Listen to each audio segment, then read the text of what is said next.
She had been dead for 3 days when she flagged them down. The couple saw her clearly, a woman, alone, standing on the shoulder of the road, staring toward the tree line. They didn't stop, but they called the police, and that call would save a life that had no business still being alive. What investigators found at the bottom of that bluff, hidden in the trees, is something no one in that county has ever forgotten. This is her story. It started as an ordinary weekend trip. A married couple, we'll call them Lynn and Dale, had driven 2 hours to visit a relative in a small rural community. The visit was unremarkable. Dinner, conversation, and early night. Lynn woke at 2 in the morning and couldn't say why. It wasn't a noise. It wasn't a dream. It was just a feeling, a cold, sourceless certainty that something was wrong. She told Dale she wanted to go home. Right then, not in the morning. He thought she was overreacting, but he knew better than to argue with that tone. They packed quietly, said nothing to the relative, and left.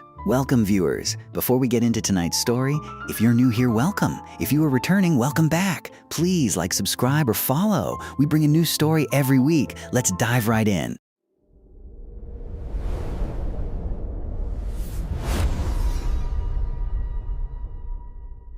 Lynn sat in the passenger seat with her arms folded, watching the tree line. She couldn't shake the feeling. It was sitting in her chest like a stone. That was when she saw her, walking, not waving, just standing there staring toward the trees. Lynn told Dale to stop.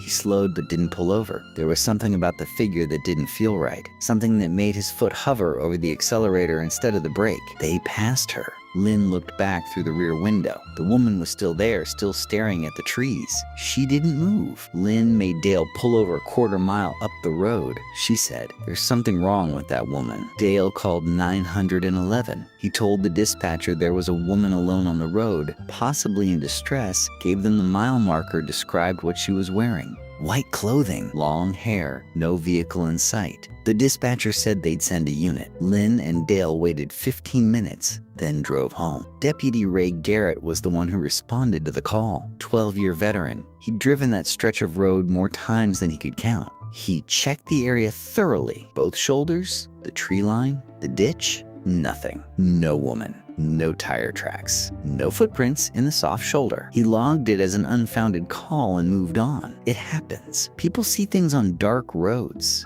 deer, shadows, their own nerves. 2 days later, Garrett was back at the station when he heard a conversation between 2 other officers. A woman and her infant son had been reported missing. The last known route she'd traveled?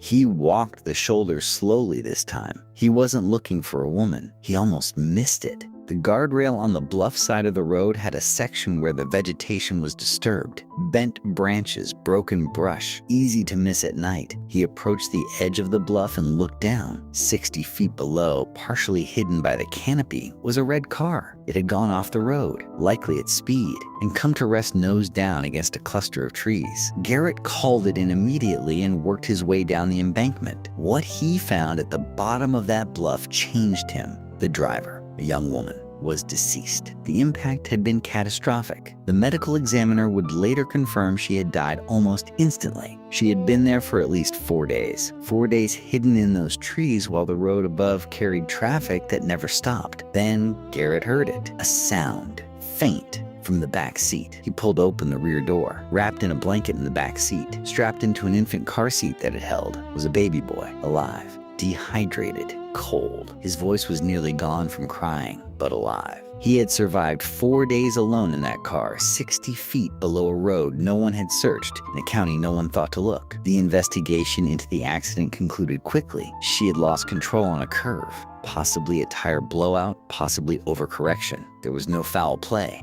But the question that no one could answer, the question that followed Deputy Garrett for years, was the one Lynn and Dale had already asked. Who was the woman on the road? Lynn and Dale gave their description again. White clothing, long hair, standing completely still, staring at the trees. Investigators found a photograph from the missing persons report, a photo of the young woman who had died in that car. Lynn looked at it for a long time. Then she said, "That's her. That's the woman I saw on the road." The young woman in that photo had been dead for 3 days when Lynn and Dale drove past her on that road. She couldn't call for help. She couldn't walk to the road. She had been gone for days, but her son was alive.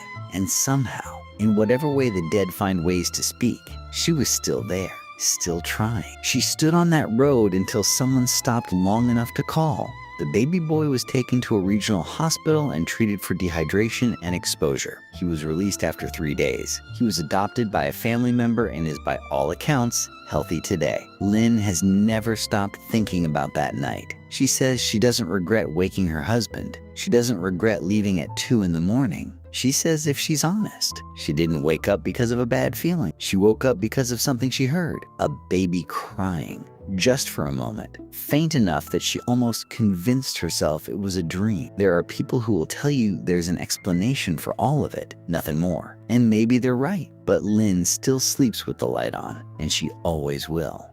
And somewhere, a little boy grew up not knowing why he was alive, not knowing that his mother stood on a dark road for 3 days to make sure someone would come. Some things can't be explained, but they can be honored. If this story stayed with you, share it, because somewhere, someone might need to hear that the people we lose don't always leave all at once. I'm Theo, and this is Beyond the Realm. I'll see you next time. Drive safe.